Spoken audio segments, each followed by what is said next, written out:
Mga ka-G, usong-uso ngayon lalo na sa mga teleserye at sa social media ang tungkol sa gantihan ng magkakaaway.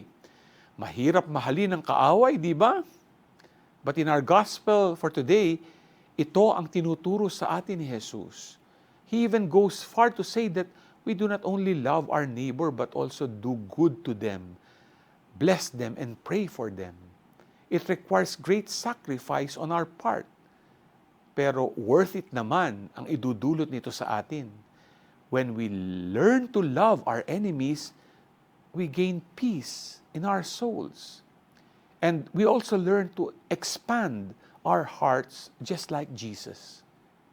Remember, si Jesus mismo ay minahal ang mga umaway sa Kanya and prayed for them when He was hanging on the cross.